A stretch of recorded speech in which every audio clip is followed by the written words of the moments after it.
Hey guys, today I want to talk about difficult expats and how difficult expats mostly will not survive here. The other day I was talking to an expat on the phone. Actually, I was chatting him and we were going back and forth through text, and I had spoke with this guy before. Guy's kind of difficult. I had told him how to do something to the PRA. I told him no less than 15 times. And he says, well, why do they make us do that? Why can't I do it this way? It's like, buddy, I don't make the rules, but he was difficult. I kept telling him over and over. He kept saying, well, how do I do it? I told him 15 times. He kept acting like he didn't want to do it that way. And he was telling me that he was having problems with the agent that we have. And he wasn't so much having problems with her as he was with himself. The guy was extremely difficult, very hard to deal with. Everything was a question. When you told him something, it made tons more questions. And I understand some people have legitimate questions, but this guy here went to the point of excessive with the questions. And everything was, well, why do they make us do that?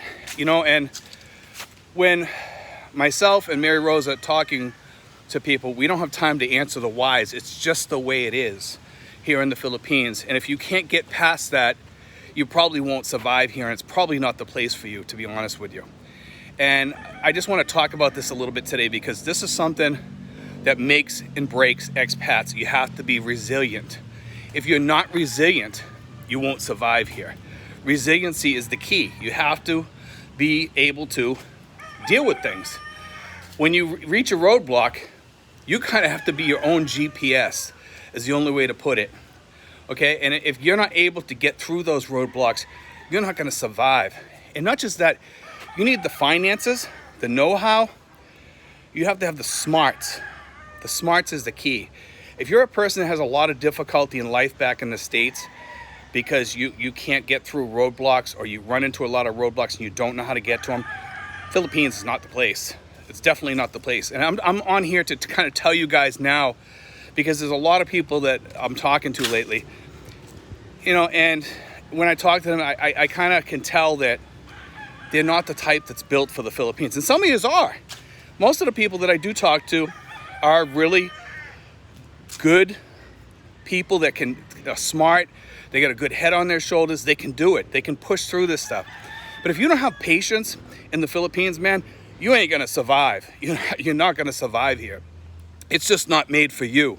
And it's not just for the Philippines, but many other countries.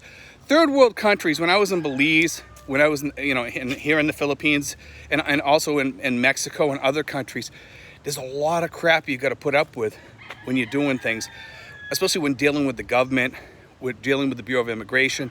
I'm lucky because I'm a resident here.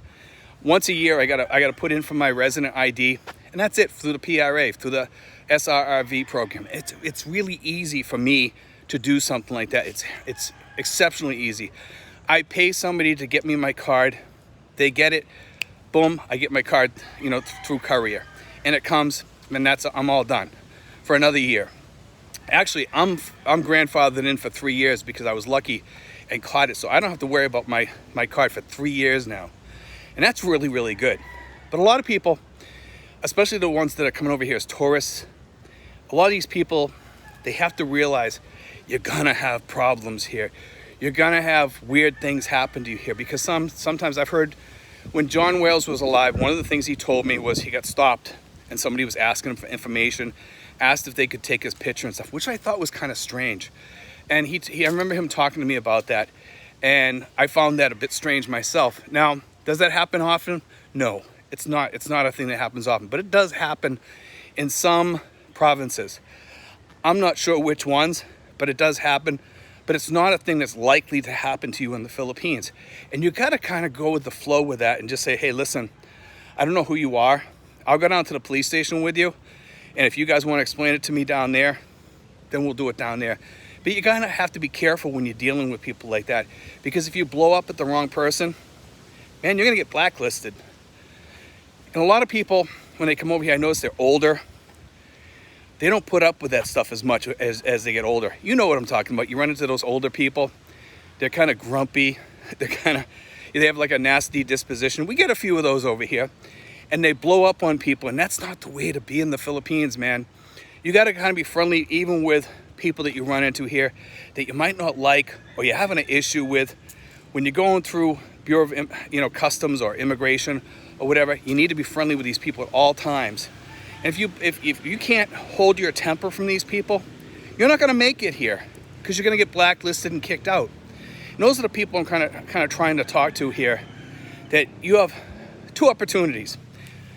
Either you can change or you can stay in the US. Okay, and if you really want to come over here, change is the best opportunity for you. It's a place to make a new life over here and change your life completely to become a new you. You know, when I come over here at first, I was kind of grumpy and stuff, but I said, you know, when I get to the Philippines, I'm not going to be like that. And I wasn't really that grumpy back home. But I mean, once in a while, I could get kind of upset about something once in a while. And, you know, with these people that are coming over here, most of them, are, like I said, are really great people. They've got it together. They know what they're doing, and they know how to maneuver through those roadblocks. But you will have roadblocks here. Banking, we talked about that the other day. We talked a lot about these issues in the past. But I just want to throw it out there, guys. If you're not capable of holding your temper and pushing through roadblocks and being successful, and sometimes you're not going to be successful, but you have to be able to learn to work around that. That's what's made me successful here. That's what made me work. And it's not just that, it's money, having emergency funds, having insurance, having life insurance, having all those things, all your ducks in a row, and follow what you're supposed to do. Most of the time, if you're friendly with people here, some of the people will kind of say, you know, hey, this guy's a nice guy. Let me try to help him. I'll talk to somebody and see what I can do for this guy. And then if they see you and you're mean or you're nasty or you're upset about stuff, then it's a whole different ballgame and they won't work with you. And sometimes when you're like at a hotel or something like that and they're giving you a hard time, that's a different case because you're a paying customer. And I'm not talking about cases where you run in, you know, where you get bad service or something like that. You know, if you need to speak up, obviously you need to speak up. I'm not talking about things like that. I'm talking about with government things, banking issues. You need to kind of tone it down a little bit and just, you know, hold back on your temper. Have a little patience with these people. Sometimes there's misunderstandings that occur, and sometimes it's language barriers too. And you need to kind of understand that what they're hearing and what you're hearing in the conversation might be two different things. Because they might not understand because you're talking too fast and they're getting a nosebleed from the way you're talking because you're talking too fast like I do. And they're getting a nosebleed from you talking so fast that they don't understand everything that you're saying. And, you know, slow down when you talk to these people here. It's not that they're slow. It's just that they don't comprehend as fast as we do because it's not their main language sometimes. They talk mostly Tagalog over here, but they will talk English. It's their second language. They know it very well for the most part, but not everybody does because a lot of people come from the provinces where they speak mostly Tagalog. So there's a lot of people around that don't understand the language, or they understand some of it, but not all of the language. So be aware of that when you're dealing with people. You want to be successful. The key is patience. That's the number one piece right there, is patience. And, you know, like I said, be willing and able to do the things that they ask you to do. If a bank tells you to go to the barangay, go to the barangay and get whatever the papers you need. You know, don't give the bank a lot of crap about it. Why should I do this or why should I do that? I see a lot of expats and they go into the bank sometimes and they give the bank a lot of crap. And sometimes I've gotten frustrated with the banks. I mean, sometimes it's hard not to. But, you know, in the end, every time I've dealt with them and had some patience on that day, usually got through it. So, you know, dealing with these issues, dealing with BI, dealing even with, whether it be with the PRA or whatever, you need to have a lot of patience dealing with this. It takes time. Philippines acts on a slower pace of time than most Americans are used to. We're used to when we snap our fingers, somebody jumps and they get up and do it for us because they're getting paid. Doesn't work that way in the Philippines. You know, it's island time, you know, like they do it on their own time kind of. And they're, you know, when you order ice cream or something, they'll take 15 minutes prepping your ice cream. getting it ready for you. By the time you get it, it might be melted. I mean, I'm just being honest here. I mean, you go into places sometimes here, and these are the frustrating things, is you walk into Baskin Robbins that says 31 flavors up on the sign, and they only got 10, or they got 5. And they don't have sundaes or shakes or banana splits. They don't have any toppings. They don't have milk for the shakes. They only have ice cream, and that's it. These are the frustrating things we deal with. Although that's small to some people, it can be frustrating because you went to that place expecting something, but you have to have patience. And you know what I learned is that sometimes I just work through it. I'll go someplace else and have something else that appeals to me. You know, a lot of times when I go to SM Dasma, sometimes I go to some of the places there, they run out of things, but I've learned to live with it and deal with it. A lot of times I'll order a certain type of food, something specific. It could even be a Big Mac at a McDonald's or something. They'll say out of stock, Po. It's, okay, so I'll have a quarter pounder.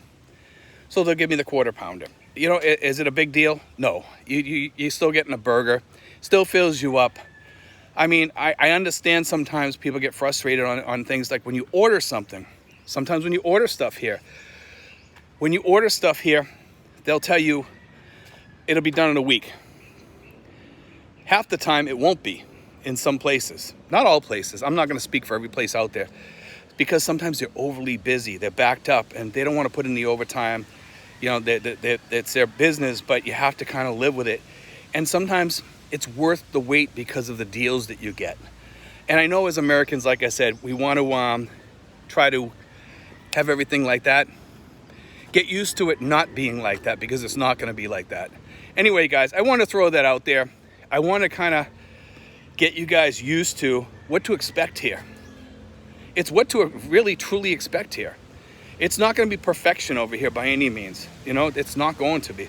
But in the United States, we don't have perfection either. Look at our government. I mean, let's face it.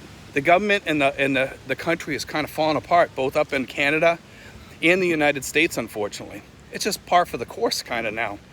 And we're becoming like a kind of a third world country up in the US and also in Canada. And it's sad to say, that's the way it is.